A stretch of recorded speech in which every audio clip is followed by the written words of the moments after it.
Là, vous m'avez mentionné 2 fois la taxe carbone. Or, vous le savez, c'est pas moi qui vous l'apprends. Il n'y a pas de taxe carbone au Québec. Alors, pourquoi vous dites la taxe carbone? Appelez ça une chèvre, appelez ça une contribution, appelez ça un éco-frais, appelez ça une tarification. La réalité, c'est que ce matin, là, tous les automobilistes québécois paient 20 à 25 sous de plus le litre d'essence. Et c'est pire qu'une taxe parce que c'est hypocrite, on la voit pas. Au moins, si c'était une taxe, on le verrait, là. Mais on paie beaucoup plus. C'est pas parce que les pétrolières s'en mettent plus dans les poches au Québec qu'ailleurs au Canada. C'est parce que le gouvernement, de façon coercitive, va percevoir plus d'argent pour chaque litre d'essence que vous consommez. Mais pourquoi vous dites pas l'abolition de la bourse du carbone, sachant qu'il n'y a pas de taxe? Parce que justement, je jouerais le jeu de nos adversaires qui essaient encore de jouer les hypocrites puis d'utiliser des mots, des subterfuges pour ne pas appeler un chat un chat. La réalité, c'est que les Québécois paient. C'est pas juste une bourse, là. C'est une facture. Le fait que ça coûte beaucoup plus cher votre essence, ça a l'impact de votre coût de la vie, là. Tout le monde paye tout plus cher. Quand l'essence coûte plus cher, ça a un impact sur votre panier d'épicerie, ça a un impact sur tout ce que vous consommez. Et malheureusement, les gens qui sont en faveur de la taxe carbone essaient d'utiliser d'autres mots pour pas que les gens réalisent que ça leur coûte plus cher, pour pas qu'on le voit à la pompe quand on va gazer. Pour moi, c'est important que les gens le sachent, puis c'est pour ça que j'utilise le mot taxe. Bon, même s'il n'y a pas de taxe, hein, je le rappelle, il y a une bourse du carbone. Attendez, non, monsieur Petit, je ne vais pas partir avec ça, là. Allez voir la définition du mot taxe, là,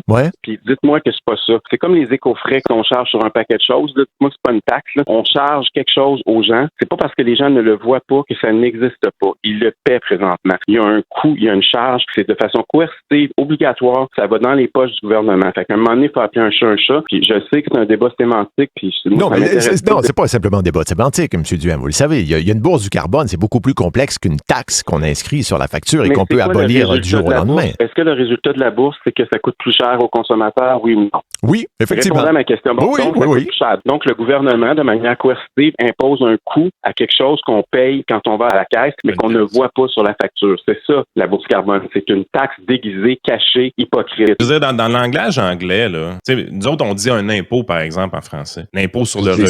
Mais en anglais, c'est income tax. Je veux dire, pourquoi on fait des différences comme ça dans le monde francophone pour cacher toutes sortes de taxes avec des nouveaux mots? Les éco-frais, les consignes, les redevances. T'sais, à un moment donné, c'est juste c'est juste vrai que le système était différent de celui qui au Canada où tu avais les retours, ils te renvoyaient un chèque parce que tu payes la taxe. Mais notre système est juste différent. Mais au final, c'est une ponction qui est faite au consommateur. Ben oui, c'est une ponction directe dans ton portefeuille. C'est pas compliqué, là.